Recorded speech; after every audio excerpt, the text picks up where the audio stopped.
Servus und hallo, liebe Freundinnen und Freunde, Bernd hier. In diesem Video kommen wir zum zweiten Teil des Substrat-Tests. Und ich denke mal, die ersten haben schon hin und her geschaut, wo die Pflanzen am besten ausschauen, und genau darum geht es. Ihr wisst ja, ich habe im ersten Teil euch gezeigt, wie ich die Pflanzen eingepflanzt habe. Und zwar handelt es sich hier um Jungpflanzen von Phalaenopsis viola C. Blue Malaysian, gekreuzt mit Phalaenopsis viola C. Dark Red Norton. Hier seht ihr nochmal die Kreuzung der beiden Elternpflanzen, also welche da beteiligt waren. Und wir sehen hier die unterschiedlichen Substrate, welche ich eingesetzt habe. Einmal Pinienrinde, in dem Fall grobe Pinienrinde. Eventuell wäre das Ergebnis anders verlaufen, wenn man feine Rinde genutzt hätte. Dann sehen wir hier Sphagnum-Moos, das ist ein sehr feines Substrat. Und wir sehen hier das Colomi auf der rechten Seite.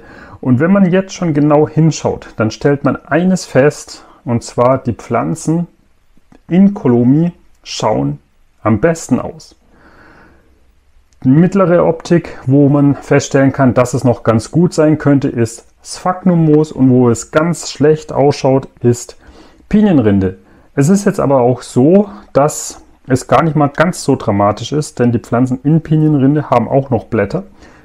Aber eindeutiges Ergebnis, die Pflanzen in Colomi schauen mit Abstand am besten aus. Von den Bedingungen her waren die Pflanzen am gleichen Standort gestellt worden.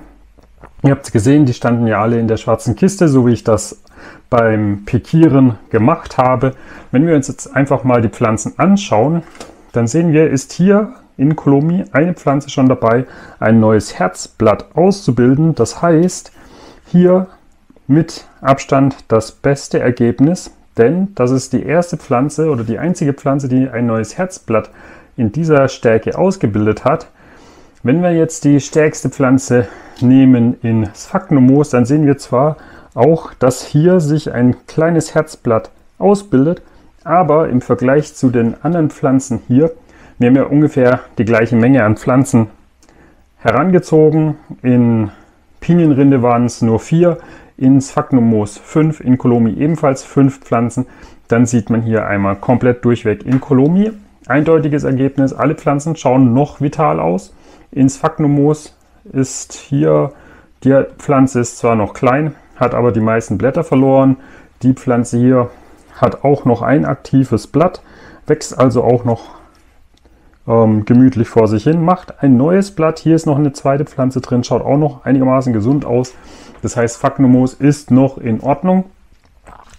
Bei dieser Pflanze in Pinienrinde sieht man zwar auch, dass hier sich ein neues Blatt bildet, aber die Pflanze insgesamt nicht ganz so fit ist. Liegt auch daran, weil die Pinienrinde natürlich sehr, sehr schnell austrocknet. Und das ist eben kontraproduktiv bei der Anzucht von Jungpflanzen. Wenn man jetzt das Sphagnum-Moos nimmt, das hat zwar keimhemmende und desinfizierende Eigenschaften, aber auch wenn die Pflanze hier noch sehr groß und kräftig ist, die wird das natürlich auch überstehen.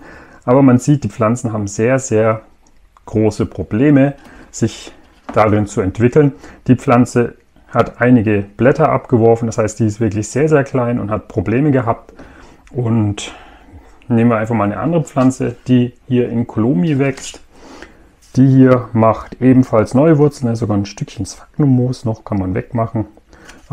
Die hat auch noch ein paar Probleme, bildet aber mittlerweile ein neues Herzblatt aus. Das heißt, hier ist auch alles in Ordnung. Und das ist wirklich faszinierend. Die Pflanze, die in Colomi nicht ganz so gut dasteht, bildet aber inzwischen, ich hoffe, man kann es erkennen, ebenfalls ein neues Herzblatt aus. Das heißt, eindeutig bisher der Gewinner innerhalb der ersten paar Tage, 2-3 Wochen, ist hier Colomi. Sphagnum-Moos am Platz 2 und ganz, ganz schlecht steht Pinienrinde da. Natürlich kann ich den Versuch irgendwann mal wiederholen, dass ich dann sage, ich mache feine Pinienrinde als Versuch. Dann ist die Feuchtigkeit natürlich noch längere Zeit im Substrat.